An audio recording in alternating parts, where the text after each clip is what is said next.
بسم اللہ الرحمن الرحیم۔ السلام علیکم ورحمۃ اللہ تعالی وبرکاتہ۔ حضرت عمر فاروق رضی اللہ تعالی عنہ اپنے زمانہ خلافت میں بسا اوقات رات کو چوکیداری کے طور پر شہر کی حفاظت بھی فرماتے تھے۔ ایک مرتبہ اسی حالت میں ایک میدان میں گزر ہوا تو دیکھا کہ ایک خیمہ بالوں کا لگا ہوا ہے جو پہلے وہاں نہیں تھا۔ اس کے قریب پہنچے تو دیکھا کہ ایک صاحب وہاں بیٹھے ہیں اور خیمہ سے کچھ کراہنے کی آواز آ رہی ہے۔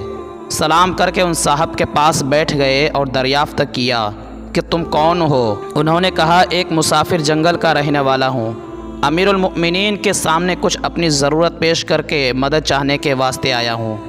دریافت فرمایا کہ یہ خیمہ سے آواز کیسے آ رہی ہے؟ ان صاحب نے کہا میاں جاؤ اپنا کام کرو۔ آپ نے اصرار فرمایا کہ نہیں بتاؤ، کچھ تکلیف کی آواز ہے۔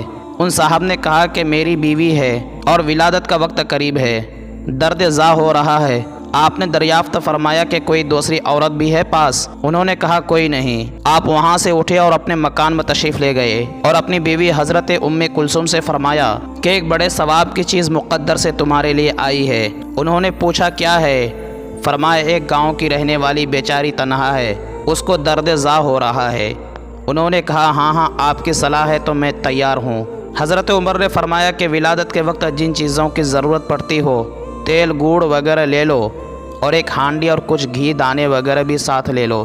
وہ لے کر چلی۔ حضرت عمر خود پیچھے ہو لیے۔ وہاں پہنچ کر حضرت ام کلثوم تو خیمہ میں چلی گئی اور آپ نے آگ جلا کر اس ہانڈی میں دانے ابالے، گھی ڈالا، اتنے میں ولادت سے فراغت ہو گئی۔ اندر سے حضرت ام کلثوم نے آواز دے کر عرض کیا امیر المؤمنین اپنے دوست کو لڑکا پیدا ہونے کی بشارت دیجیے۔ امیر المؤمنین کا لفظ جب ان صاحب کے کان میں پڑا تو گھبرائے۔ آپ نے فرمایا گھبرانے کی بات نہیں، وہ ہانڈی خیمہ کے پاس رکھ دی کہ اس عورت کو بھی کچھ کھلا دیں۔ حضرت ام کلثوم نے اس کو کھلایا، اس کے بعد ہانڈی باہر دے دی۔